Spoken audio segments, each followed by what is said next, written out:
Hello everyone, I am again. I am Evangeline Calamba of Food Technology 26, and we're gonna have a new discussion about swimming.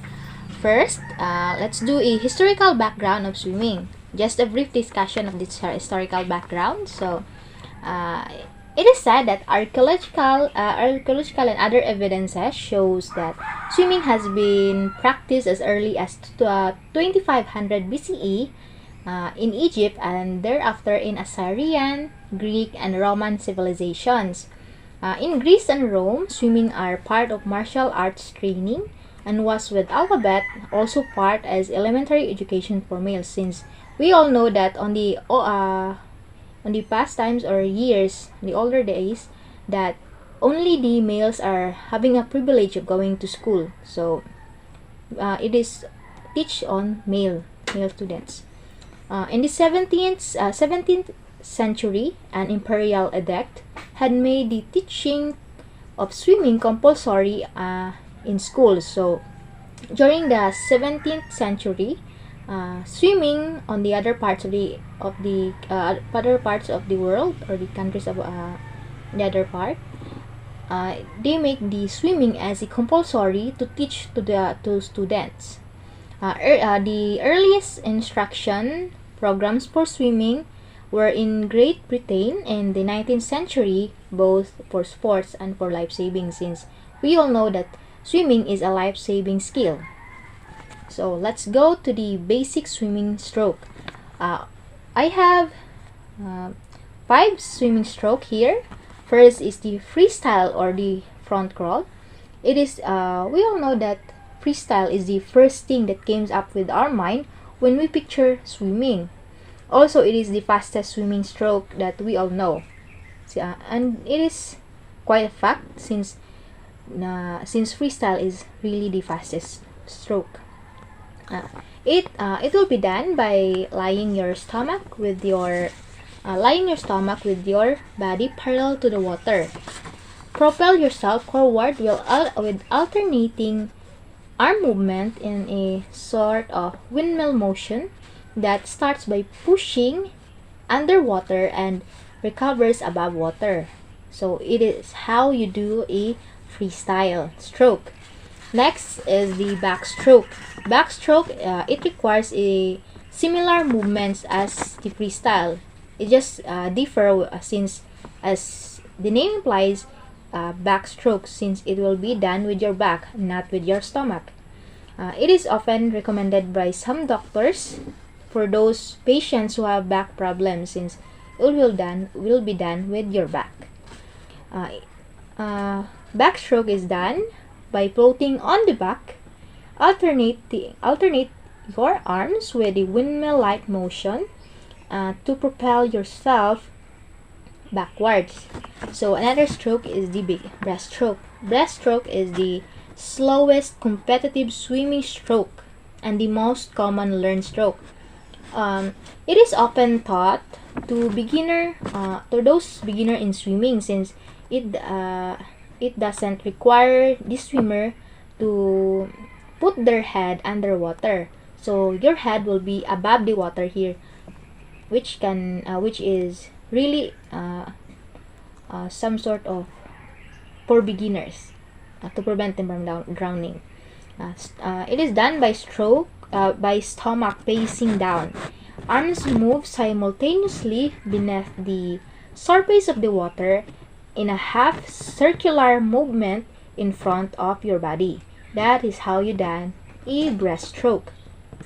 For butterfly stroke, it is an advanced swimming stroke that provides an excellent workout. It can be more difficult and tiring to learn, but it is quite a lot of fun learning. It starts with horizontal with your stomach facing on the bottom of the pool. Bring your arms simultaneously over your head and push them into the water to propel forward and bring them out the water again to repeat. So you're gonna be repeating your movement here in butterfly stroke. So next stroke is the side stroke. Side stroke is in older swimming style. It is not typically used in swimming competition, but it is an important stroke to learn for safety reasons. Uh, Side stroke is the most common stroke that is used by lifeguards to save or to rescue someone that is that is drowning. So it is really important to learn this kind of stroke. Uh, it is done by putting your arm or stretching your arm above your head, like picking an apple. Like you can, like how you pick an apple. It is how you done the side stroke. Then your hands will meet in front of your head, your chest. So side stroke is how you done. You're gonna be like picking an apple, then your hands will meet in the front of your chest. So another topic is the swimming kicks. There are different swimming kicks. I have, I think, 6 swimming kicks here. By the way, the stroke are those movements that are done using your hand or your shoulder movement. Then the kicks is for those movement that is done by your legs or your feet. That is kicks. First kick here is the butterfly kick. Butterfly kick is a type of kick that start on your stomach facing the bottom of the pool. Bring your arm at the same time over your body, over your head. Push them into the water to propel. So that's how you done a butterfly kick. Flutter kick. So flutter kick is a swimming kick in which the legs are moved rapidly and down without bending the knees. So more likely it is used for free diving, in which you're gonna be underwater. The flutter kick is being used.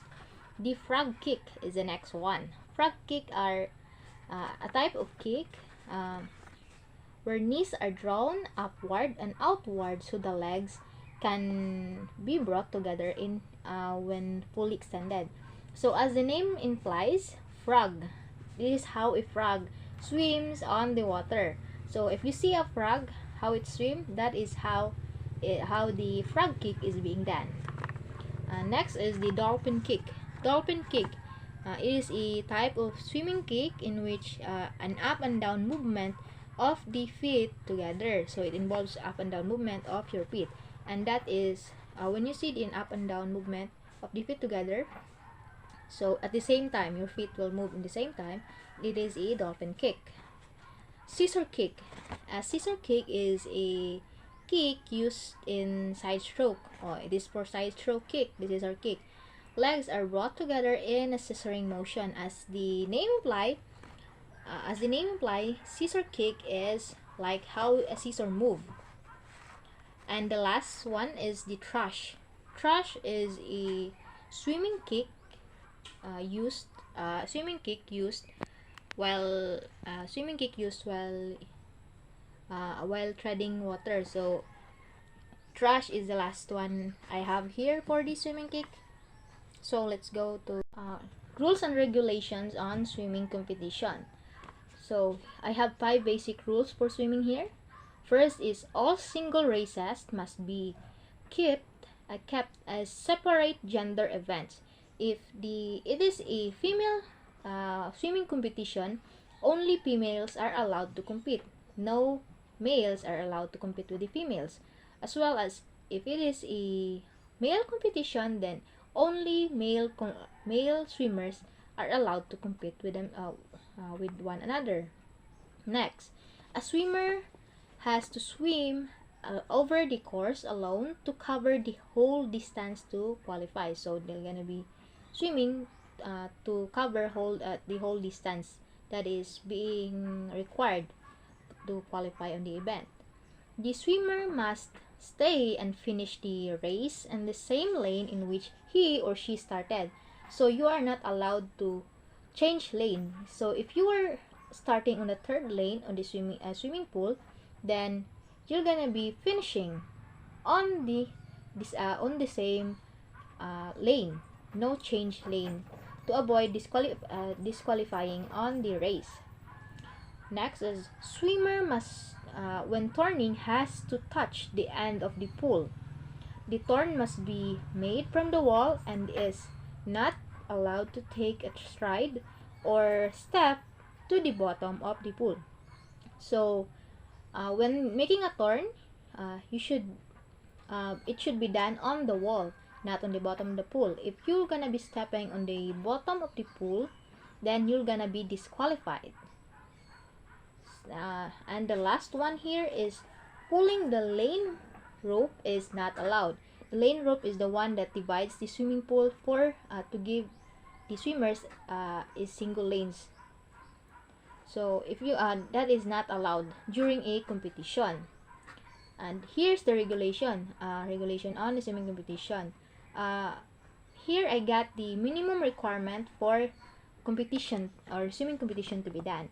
First is it gonna have a one referee, one control room supervisor, 4 judges of strokes, since the strokes are to be judged if they are gonna they have done or do the strokes correctly. 2 starters, 1 chief inspectors of turns, 1 inspector of turns, clerk of courses. There should be 2. Then 1 announcer, chef classifier, and classifier. For chef inspector, inspector of turns, it should be 1 also. 1 or 2 chef inspector. For the swimwear, we have swimwear may only a swimsuit, a swim cap, and a goggles.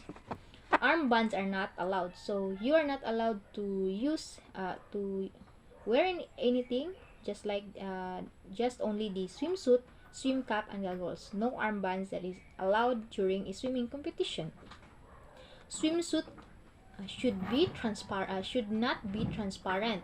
Yes, it is totally inappropriate when doing a swimming competition where you wear a swimsuit that is transparent, and also it's gonna be so embarrassing and distracting to the other competing swimmer.